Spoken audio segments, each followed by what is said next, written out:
Good morning. Good morning. Morning. Whoop,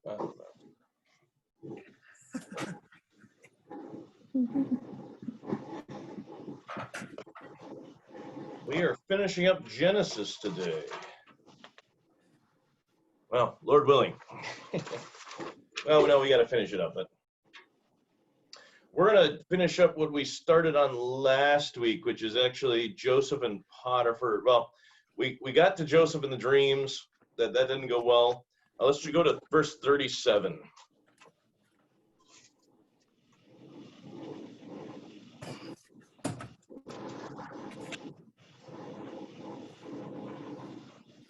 I don't know. I don't know where we at here. Okay, we are on verse 37. I'm going to mute everybody here. I think we lost a lot of people. I did say last week that we were moving to this time, right? All right, so I thought. Like, I swear I said something. Yes, and Don't it's swear, it happened. yes, and Okay, it, verse 37. what Was that chapter are you on? Genesis 37. Oh, chapter 37, not verse 37. Okay, got it. 37, we're going to start at 12.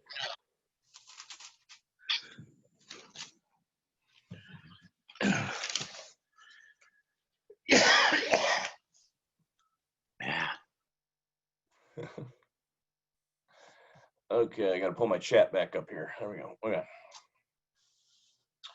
All right, we're going to go at 37. Anybody willing to read? We're going to do 12. So what was it? So by his brothers, which is 12 to 36. So anybody willing to read it? It's a big one, but, you know, I believe in you guys. I can. All right, thanks, Kelly. Oh, how did you get? Hold on, Kelly.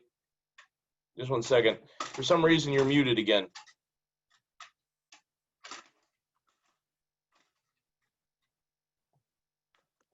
I'm trying to unmute you. Yeah. Now I'm hearing somebody, but it's not Kelly.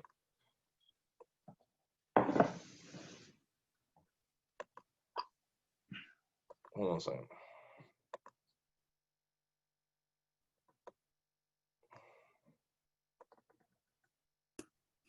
Oh, there you are. Oh, now you've got volume. There you go. Okay. Starting verse 12. Now his brothers had gone to graze their father's flocks near Shechem. And Israel said to Joseph, "As you know, your brothers are grazing the flocks near Shechem. Come, I'm going to send you to them." "Very well," he replied. So he said to him, "Go and see if all is well with your brothers and with the flocks, and bring word back to me." Then he sent him off to the valley of Hebron. When Joseph arrived at Shechem, a man found him wandering around in the fields and asked him, "What are you looking for?" He replied, "I'm looking for my brothers." "Can you tell me where they are grazing their flocks?" "They have moved on from here." The man answered, "I heard them say, 'Let's go to Dothan.'" So Joseph went after his brothers and found them near Dothan. But they saw him at a distance, and before he reached them, they plotted to kill him. "Here comes that dreamer," they said each to another. "Come now, let's kill him and throw him into one of these cisterns and say that a ferocious animal devoured him. Then we'll see what comes of his dreams." When Reuben heard this, he tried to rescue him from their hands. "Let's not take his life," he said. "Don't shed any blood. Throw him into this cistern here in the desert, but don't lay a hand on him." Reuben said this to rescue him from them, take him back to his father. So when Joseph came to his brothers, they stripped him of his robe, the richly ornamented robe he was wearing, and they took him and threw him into the cistern. Now the cistern was empty and there was no water in it. As they sat down to eat their meal, they looked up and saw a caravan of Ishmaelites coming from Gilead. Their camels were loaded with spices, balm, and myrrh, and they were on their way to take them down to Egypt. Judah said to his brothers, "What will we gain if we kill our brother and cover up his blood? Come, let's sell him to the Ishmaelites and not lay our hands on him. After all, he is our brother, our own flesh and blood." His brothers agreed. So when the Midianite merchants came by, his brothers pulled Joseph up out of the cistern and sold him for 20 shekels of silver to the Ishmaelites, who took him to Egypt. When Reuben returned to the cistern and saw that Joseph was not there, he tore his clothes. He went back to his brothers and said, "The boy isn't there. Where can I turn now?" Then they got Joseph's robe, slaughtered a goat, dipped it in the robe in the blood. They took the ornamented robe back to the father and said, "We have found this. Examine it to see whether it is your son's robe." He recognized it and said, "It is my son's robe. Some ferocious animal has devoured him. Joseph surely has been torn to pieces." Then Jacob tore his clothes, put on sackcloth, and mourned for his son many days. All his sons and daughters came to comfort him, but he refused to be comforted. "No," he said, "in mourning will I go down to the grave to my son." So his father wept for him. Meanwhile, the Midianites sold Joseph in Egypt to Potiphar, one of Pharaoh's officials, the captain of the guard. Okay. So, because we need to cruise today, I'm not going to go through, go back down through everything. But once again, two things you can see here in this story that I think kind of neat. One is that you have, once again, this understanding that the Bible is not filled with a bunch of people that are really nice. We regularly get these things of people saying, well, the Bible's just a bunch of stories about good people doing good things and that you need to be good. No. The Bible is a bunch of stories of a bunch of screw-ups doing screwed up things, and the Lord who loves them and changes their hearts and saves them. So what we have here is Joseph being kind of a dink. You have to admit, Joseph through this whole thing has been kind of, could he have kept that whole thing to himself? Kept the, the idea, that he had these dreams to himself? Absolutely. But he, goes out and tells them.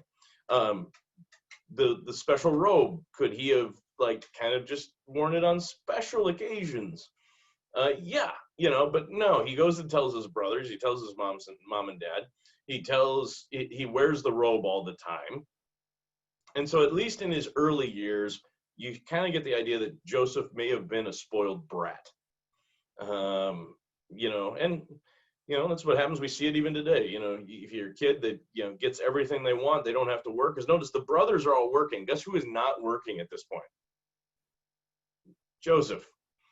He's at home, chilling out, just relaxing, playing video games. So we get this idea that Joseph is kind of a spoiled kid at this time. And then you get his brothers. They see him coming from a distance, and what do?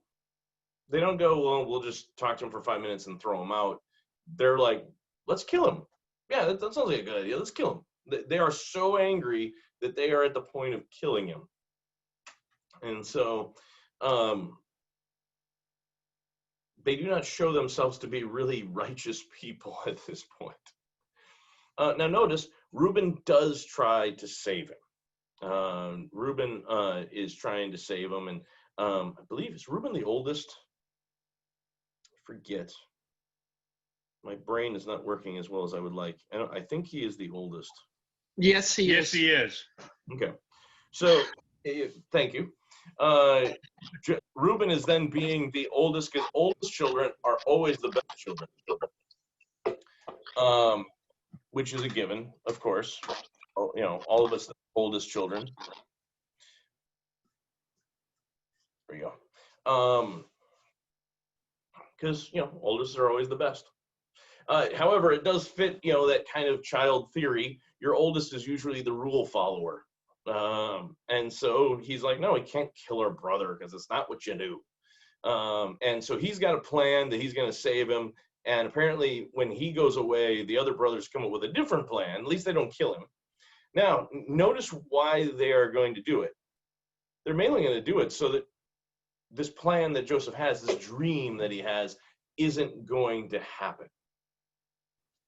So they kind of have this dream that so this doesn't happen, and they kind of say, "Yep, we're going to kill him," and then it won't be. What's his dream going to happen then? Now, of course, as they have him sitting there, they kind of go, "Wow, we could make some money off this. Why kill him? Because that's not going to be beneficial to anybody. Let's just sell him off as a slave, and we'll never see him again when we get rich." So, and that's exactly what they do. In order to make it look like he was killed, they dip the robe in blood and so on. So let's jump ahead now, because he gets sold to Potiphar. Joseph and Potiphar's wife. So chapter 39, 1-23. We need a new reader. Unmute yourself and fire away.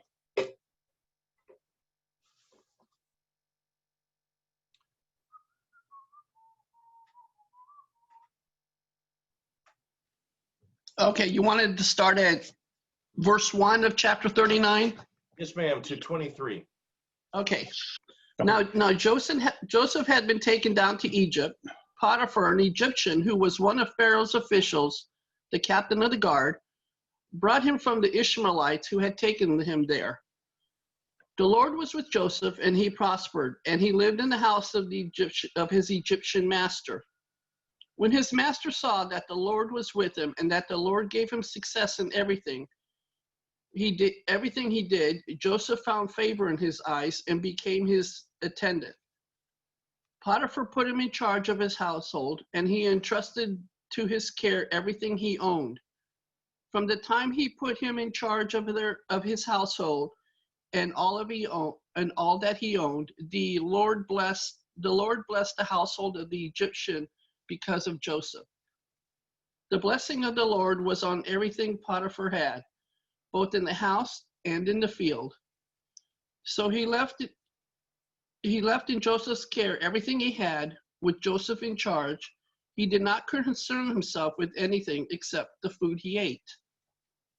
Now Joseph was well built and handsome, and after a while, his master's wife took notice of Joseph and said, "Come to bed with me." Kind of forward. But he sorry, that statement was not in the Bible. Maybe it was what Joseph said. Yeah. But he refused. "With me in charge," he told her, "my master does not concern himself with anything in the house. Everything he owns, he has entrusted to my care. No one is greater in this house than I am. My master has withheld nothing from me except you, because you are his wife. How then could I do such a wicked thing and sin against God?" And though she spoke to Joseph day after day, he refused to go to bed with her or even be with her. How far do I read? End of the chapter. Oh, okay. One day he went into the house to attend to his duties, and none of the household servants was inside. She caught him by his cloak and said, hang on, gotta turn the page. "Come to bed with me." But he left his cloak in her hand and ran out of the house. When she saw that he had left his cloak in her hand and had run out of the house, she called her household servants. "Look," she said to them, "this Hebrew has been brought to us to make sport of us. He came in here to sleep with me, but I screamed. When he heard me scream for help, he left his cloak beside me and ran out of the house." She kept his cloak beside her until his master came home. Then she told him this story. "The Hebrew slave you brought us came to me and to make sport of me. But as soon as I screamed for help, he left his cloak beside me and ran out of the house." When his master heard the story, his wife told him, saying, "This is how your slave treated me." He burned with anger. Joseph's master took him and put him in prison, the place where the king's prisoners were confined. But while Joseph was there in prison, the Lord was with him. He showed him kindness and granted him favor in the eyes of the prison warden. So the warden put Joseph in charge of all those held in the prison, and he was made responsible for all that was done there. The warden paid no attention to anything under Joseph's care because the Lord was with Joseph and gave him success in whatever he did. Okay. So basically we have Joseph gets the Lord is with him, and the Lord is going to make, allows everything to happen. He goes there. Let's see here. Gonna mute you guys again. There we go. And so Potiphar's an Egyptian head of the captains, or he's the captain of the guard of the Egyptian pharaoh, so high up in the thing. Joseph basically becomes the head of the household, doesn't have to do anything. His wife makes a pass at him, somewhat forward, as you said. And what ends up happening is she gets hold of his cloak, keeps his cloak, and ends up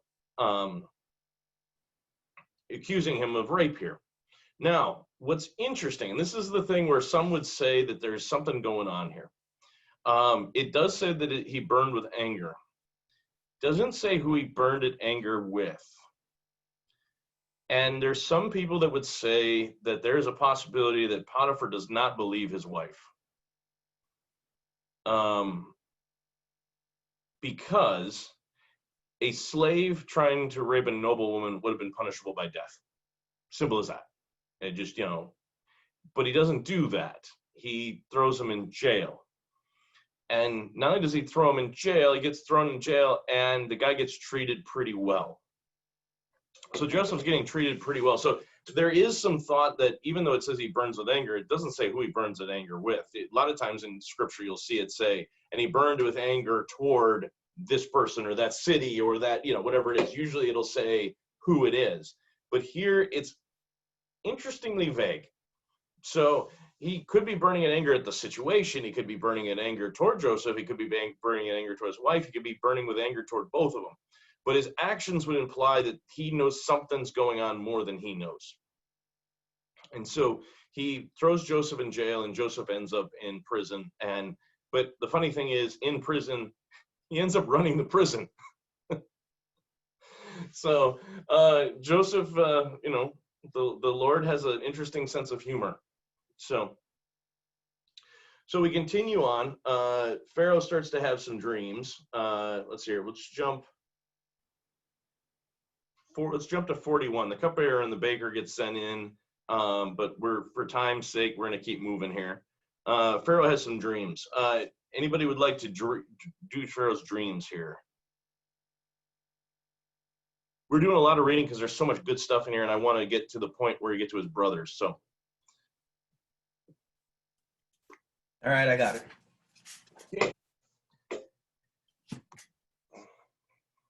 It's 41, 1 through 14. Well, that's easy. All right. When 2 full years had passed, Pharaoh had a dream. He was standing by the Nile when out of the river there came up 7 cows, sleek and fat, and they grazed among the reeds. After them, 7 other cows, ugly and gaunt, came up out of the Nile and stood beside them, those on the riverbank. And the cows that were ugly and gaunt ate up the 7 sleek, fat cows. Then Pharaoh woke up. He fell asleep again and had a second dream. 7 heads of grain, healthy and good, were growing on a single stalk. After them, 7 other heads of grain sprouted, thin and scorched by the east wind. The thin heads of grain swallowed up the 7 healthy, full heads. Then Pharaoh woke up. It had been a dream. In the morning, his mind was troubled, so he sent for all the magicians and wise men of Egypt. Pharaoh told them his dreams, but no one could interpret them for him. Then the chief cupbearer saw Pharaoh. Today I am reminded of my shortcomings. Pharaoh was once angry with his servants, and he imprisoned me, and the chief baker in the house of the captain of the guard. Each of us had a dream the same night, and each dream had a meaning of its own. Now a young Hebrew was there with us, a servant of the captain of the guard. We told him our dreams, and he interpreted them for us, giving each man the interpretation of his dream. and things turned out exactly as he interpreted them to us. I was restored to my position, and the other man was hanged. So Pharaoh sent for Joseph, and he was quickly brought from the dungeon.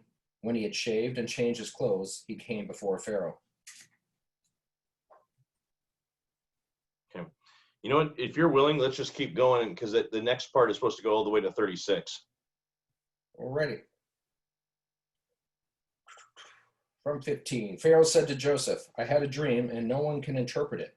But I have heard it said of you that when you hear a dream, you can interpret it. I cannot do it, Joseph replied to Pharaoh, but God will give Pharaoh the answer he desires. Then Pharaoh said to Joseph, in my dream, I was standing on the bank of the Nile, when out of the river there came up 7 cows, fat and sleek, and they grazed among the reeds. After them, 7 other cows came up, scrawny and very ugly and lean. I had never seen such ugly cows in all the land of Egypt. The lean, ugly cows ate up the 7 fat cows that came up first, but even after they ate them, no one could tell that they had done so, so they looked just as ugly as before. Then I woke up. In my dreams, I also saw 7 heads of grain, full and good, growing on a single stalk. After them, 7 other heads sprouted, withered and thin, and scorched by the east wind. The thin heads of grain swallowed up the 7 good heads. I told this to the magicians, but none could explain it to me. Then Joseph said to Pharaoh, the dreams of Pharaoh are one and the same. God has revealed to Pharaoh what he is about to do. The 7 good cows are 7 years, and the 7 good heads of grain are 7 years. It is one and the same dream. The 7 lean, ugly cows that came up afterwards are 7 years, and so are the 7 worthless heads of grain scorched by the east wind. They are 7 years of famine. It is just as I said to Pharaoh. God has shown Pharaoh what he is about to do. 7 years of great abundance are coming through the land of Egypt, but 7 years of famine will follow them. Then all the abundance in Egypt will be forgotten, and the famine will ravage the land. The abundance in the land will not be remembered, because the famine that follows will be so severe. The reason the dream was given to Pharaoh in 2 forms is that the matter has been firmly decided by God, and God will do it soon. And now let Pharaoh look for a discerning and wise man and put him in charge of the land of Egypt. Let Pharaoh appoint commissioners over the land to take a fifth of the harvest of Egypt during the 7 years of abundance. They should collect all the food of those good years that are coming and store up the grain under the authority of Pharaoh to be kept in the cities for food. This food should be held in reserve for the country to be used during the 7 years of famine that will come upon Egypt, so that the country may not be ruined by the famine. And Pharaoh thinks this is a good idea. And so Pharaoh does what Pharaoh does. And Pharaoh basically says, okay, well, said, since you seem to be pretty good at this, you take charge. And so he does so. He makes him in charge of Egypt, and he takes over, and he does a beautiful job. He does a great job. But here's where things get interesting, because that famine is not just in Egypt. This famine is also in what now is Israel and other places. And so Egypt is one of the few places that's actually prepared for this. Let's jump ahead here to Genesis 42.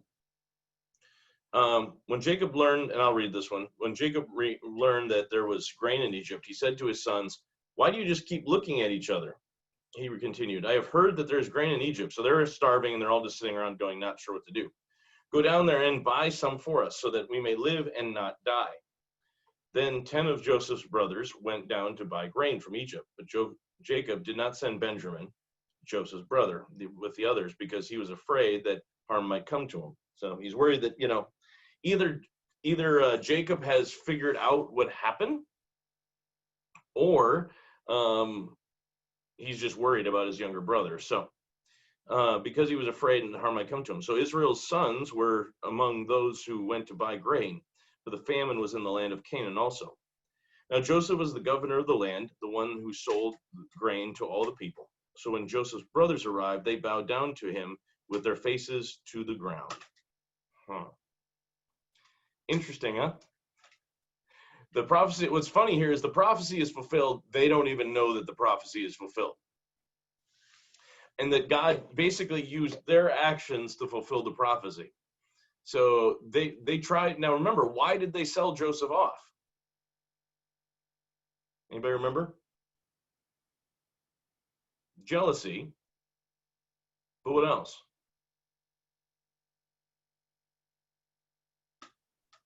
So the prophecy won't come true. Exactly. Yeah.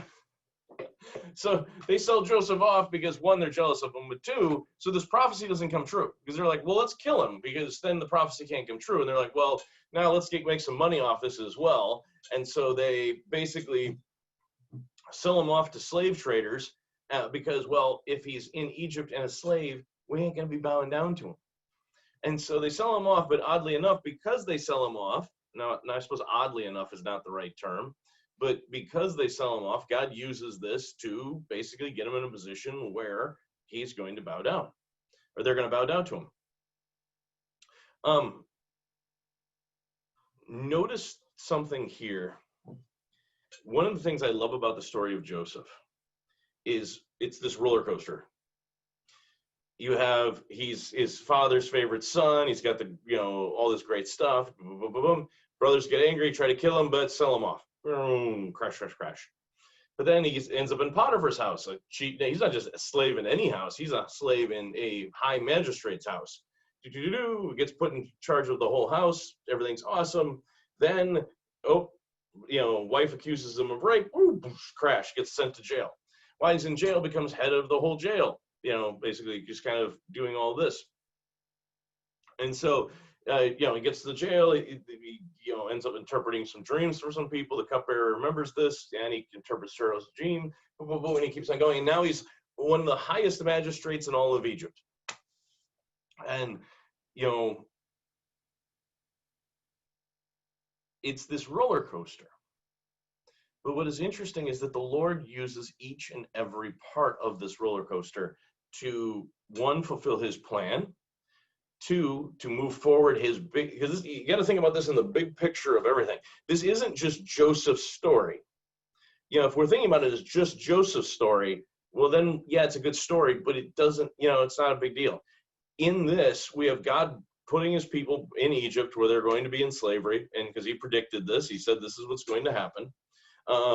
And he says, but he's getting him there. He is continuing this lineage of his people so that savior will come through them. He's going to ultimately have that exodus from Egypt for them. He's setting all this up through just these tiny little bits. I mean, who would have thought that Joseph's brothers throwing him in a well and selling him off to slavery would basically end up putting their whole nation Israel, that would end up getting enslaved and end up leading to Moses taking the people out of Israel and taking over the whole promised land. You could basically say all of that stems back to Joseph being thrown in that well and being sold into slavery. It's really kind of neat to see how God is working this bigger picture story. It's not just little tiny stories thrown together. It is big stories that he is working through. So verse 7, as soon as Joseph saw his brothers, he recognized them, but he pretended to be a stranger and spoke harshly to them. Where do you come from, he asked. From the land of Canaan, they replied, to buy food. Although Joseph recognized his brothers, they did not recognize him, which, he's grown up a lot. Probably got a tan now, And by the way, he'll be dressed like an Egyptian. He'll be, looking like an Egyptian at this point. Although Joseph recognized his brother, he did not recognize them. Verse 9. Then he remembered his dreams about them and said to them, you are spies. You have come to see where our land is unprotected.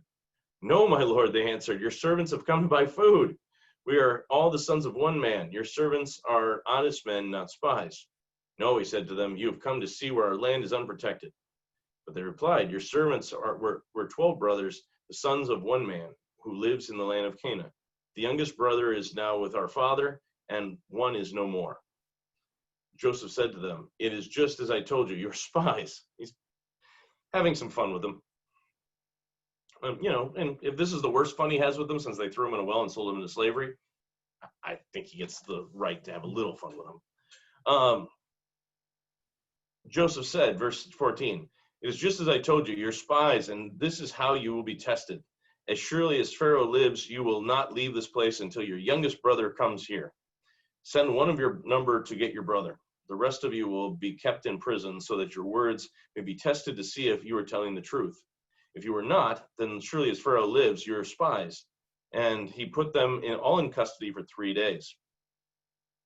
On the third day, Joseph said to them, "Do this and you will live, for I fear God. If you are honest men, let your brothers stay here in prison while the rest of you go and take back your starving households. But you must bring your youngest brother to me so that your words may be verified, that you may not die." This they proceeded to do. They said to one another, "Surely we are being punished because of our brother." So they're seeing a connection here. We saw how distressed he was when he pleaded with us for his life, but we would not listen. This is why this distress has come upon us. Which, by the way, is it? No. This is because God's doing, working his plan, and it's not because of any specific sin they did, but God used their sin to work things. So I suppose you could say yes and no. Verse 20. Hold on.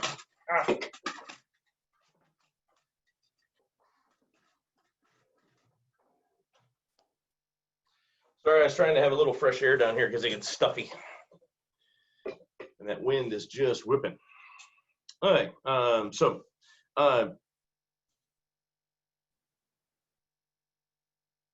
verse 22.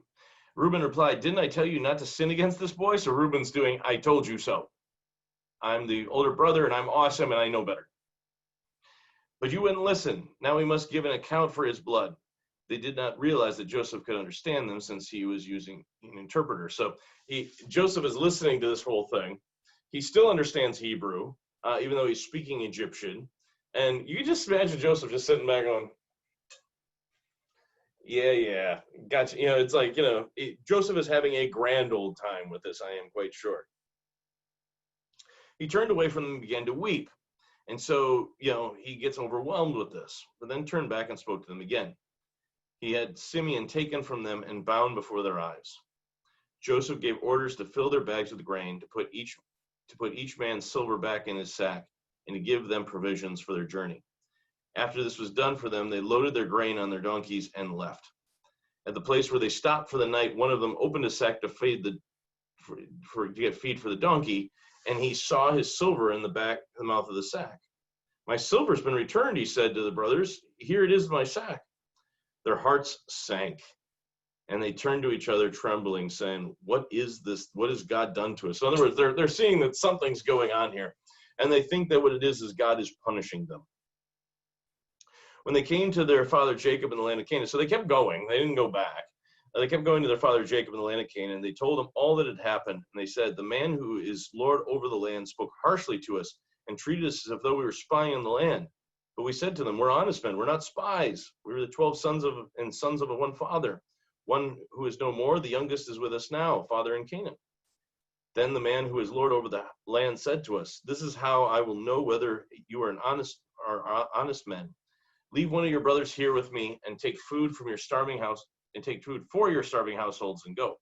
But bring your youngest brother to me so that I may know that you are not spies but honest men. Then I will give your brother back to you and you can trade in the land.' As they were emptying their sacks each man's sack was a pouch of silver. And when they and their father saw the money pouches, they were frightened. Their father Jacob said to them, 'You have deprived me of my children.'" I love it. Jacob's ticked. When they and their father saw the money pouches, they were frightened. "You have deprived me of my children. Joseph is no more, and Simeon is no more. And now you want to take Benjamin.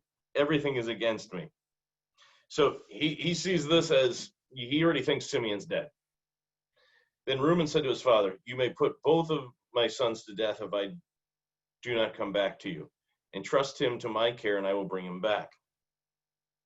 So, a couple of things here. Simeon, one, is being the one that is basically held in bondage for the others. He's taking the price. And some would say that this is a type of Christ. There's a foreshadowing of Jesus. Because think about it this way, Simeon is put in jail so that the others can go free. Now, the difference here is that Simeon is also just as guilty as the rest of them are, where Christ is not guilty in any way. But, we get this kind of a foreshadowing, a looking forward to the future, where that brother is, he takes the place of his other brothers.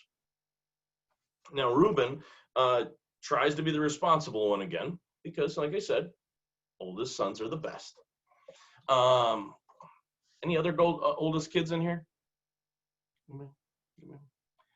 Kelly, that doesn't surprise me. Mike is, but he's Mike getting. is? Yeah, he's in the other room getting dressed for church.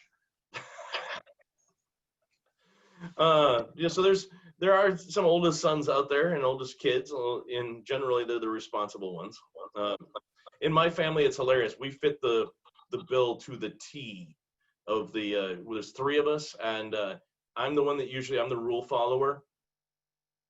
It's the one that tries to make sure everybody else is, okay and all that stuff. My middle sister is she is the one that always tries to bring peace. She's the one that whenever somebody's arguing, she'll step in and try to be that peacemaker. And my youngest sister is the one for whom the rules do not apply. So, but she's also got a really, really heavy drive, which is interesting. She's got a, type A personality with an incredible drive to, succeed, which is a first kid trait too. So, but Reuben tries to take control and says, I'll do it. But Jacob said, my son will not go down there with you. His brother is dead, and now he's the only one left. Now, he's not the only one. He's the only one left from that mother. If harm comes to him on the journey you are taking, you will bring my gray head down to the grave in sorrow. So, they do return, though. Let's go. Now, the famine was severe in the land. So when they had eaten all the grain that they had brought from Egypt, their father said to them, go back and buy us a little more food. Now, think about who's screwed over here. All right, they went home, they ate all the food, they bought a lot of it, so they ate all the food. Who's left? Well, poor Simeon's rotting in jail. So poor Simeon's rotting in jail this whole time. And so, but Judah said to him, and because his dad says, but Judah said to him, the man warned us solemnly, you may not see my face again unless your brother is with you. If you send our brother along with us, we will go down and buy food for you. But if you do not send him, we will not go down, because the man said to us, you will not see my face again unless your brother is with you. Basically, Israel blames them for this.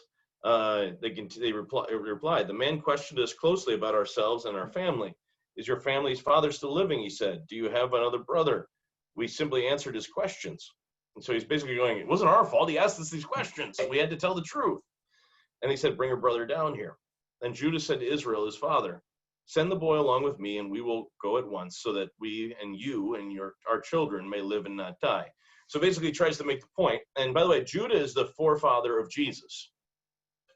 And so Judah is kind of stepping up here, and he makes the point. He says, okay, here's the thing. You don't send Benjamin along with us, all of us die. Everybody, not just Benjamin, but but you, our kids, everybody's kids, everybody dies. And so he basically says, you really don't have a choice here. Either you send him with us and there's a possibility that he lives and all of us come home with food, or you don't send him with and we all die there and you die here of starvation. So he basically says that. He says, I myself will guarantee his safety. You can hold me personally responsible for him. If I do not bring him back and set him here before you, I will bear the blame before you all my life. As it is, I will not be delayed. We could have gone and returned twice. So it's been a little while now. It's been months, probably. Basically, he does send them, and they take the silver with him. They hurry down to Egypt, and they go before Joseph. And let's go to 16. When Joseph saw Benjamin with him, he said to the steward of the house, "Take these men to my house, slaughter an animal and prepare dinner. They are to eat with me at noon." The men did as Joseph told them and took the men to Joseph's house. Now the men were frightened when they were taken to this house. They're going, "What's going on here?" They were just accused of spies, so being taken to some other place is probably not a good thing. So they're a little bit freaked out. They thought, "We were brought here because of the silver that was put in our sacks the first time. He wants to attack us and overpower us and seize us as slaves and take our donkeys." So they went up to Joseph's steward and spoke to him at the entrance of the house. "Please, sir, we came down here the first time to buy food, but at the place we were stopped for the night, we opened our sacks and each one of us found silver, the exact weight, in the mouth of the sack. So we have brought it back with us.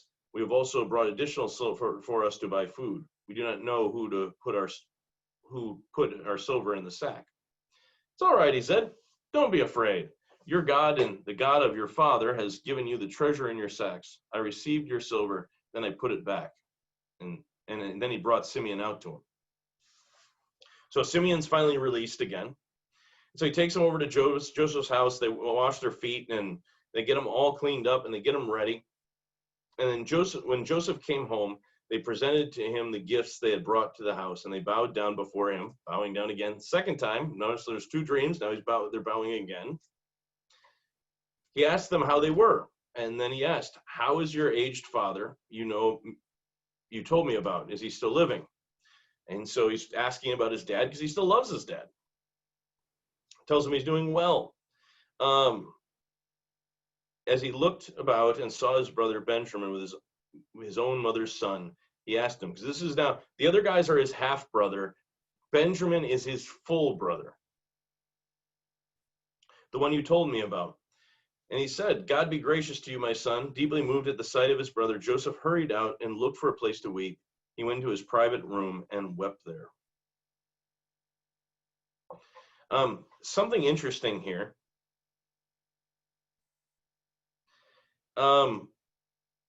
When Joseph is talking about it,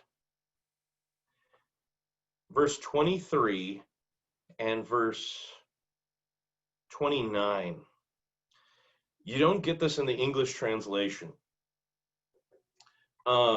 It's already said, "Don't be afraid, your God, the God of your father." And he said, "God be gracious to you." All those times it is Yahweh in there. And interestingly enough, the brothers don't catch it. So that Joseph says, "Your God, the God of your father," and in other words, Yahweh, the God of your father. And something should have gone off here and gone, why is this guy saying the word of our God or the name of our God? And he also says it when Joseph says, and he said, "God be gracious to you, my son." He says, "Yahweh be gracious to you." So there's two clues here that Joseph is not who he seems by just the words he's using. So they serve the food, they go out, they served him, and they sit there with him, they eat. Because of time, basically Joseph has the silver cup in the sack. He basically frames Benjamin. And then finally, he basically, the game is up. He finally gets it out. So let's jump to 45 and finish up here. Then Joseph could no longer control himself before the attendants, and he cried out, "Have everyone leave my presence." So there was no one with Joseph when he made himself known to his brothers, and he wept so loudly that the Egyptians heard him, and Pharaoh's household heard about it. Joseph said to his brother, "I am Joseph. Is my father living?" But his brothers were not able to answer him because they were terrified at his presence. And they should be. Remember, this is the guy they sold into slavery, and suddenly they realize he's still alive and he has the power of life and death over them. Then Joseph said to his brothers, "Come close to me." When he had done so, he said, "I am your brother Joseph, the one you sold into Egypt. And now do not be distressed, and do not be angry with yourselves for selling me here, because it was to save lives that God sent me ahead of you.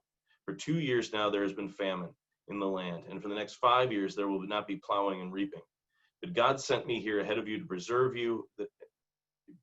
for you a remnant on earth, and to save your lives by the great deliverance. So,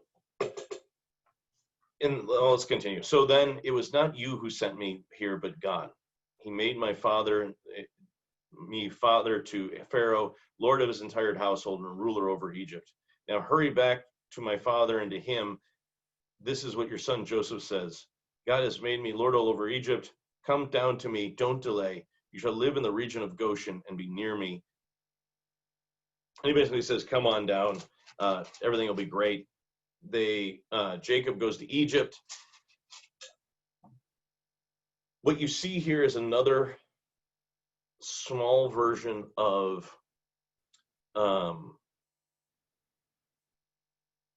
what's the word to say here? It's a small type of Jesus.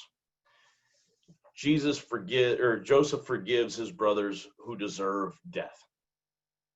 But not only does he forgive them, he forgives them and then brings them to be his family once again and gives them what they do not deserve. And so Joseph, there's a couple things going on here. Joseph is a type of Christ, doing what Christ has done for us, forgiving us when we didn't deserve it, giving us, blessings and riches beyond what we deserve. And then also, we also see that God is working, through ways that we don't see. When there's tragedy, when there's things, we know that God is going to be working. And it's something important for us to remember here. When we have tragedy in our lives, now in this instance, God causes it all and God's working it all. God is going to work through tragedy even when it is evil.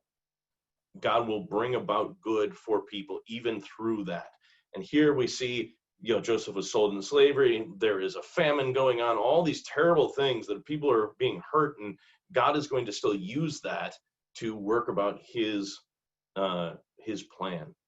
And that plan is to bring about the Savior that Joseph is pointing to, his life and his actions are pointing to in the future. Because remember, the Messiah is going to come through Israel, who is Jacob.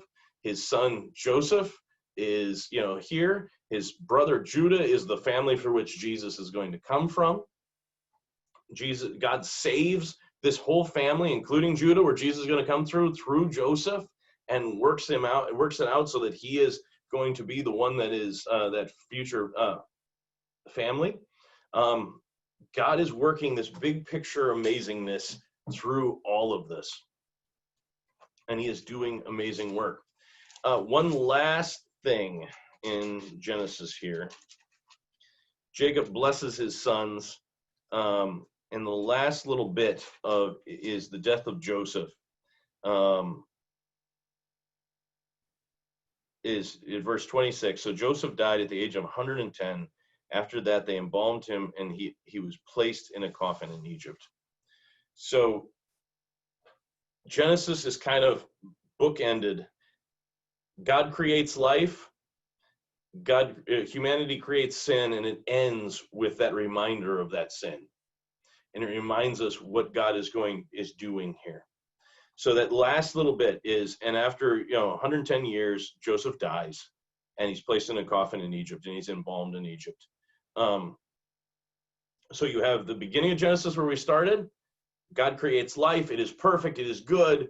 Man corrupts it and brings death. And Genesis ends with death as well. And this whole thing is pointing to how God is going to fix that situation, that bookended death that we have created. So with that, I need to end up because I'm already 5 minutes over, and because I know people need to get to church, like Mike and Linda. So I will see you later next week. Same bat time, same bat place. We're going to be 9:15. I'm going to be doing it from Texas, but we'll still do it. And we will do Exodus, and that will be sent out. If it hasn't been sent out already, I can't remember if it got sent out already. But if it hasn't, it will be going out today. I'll send it out in a special email, and we'll do Exodus. So with that, Lord's blessings, everybody, and I will see you soon. Thanks, Krista. Yeah, we'll drive safe. We got 15 hours tomorrow, probably. So, Lord's blessings, everybody.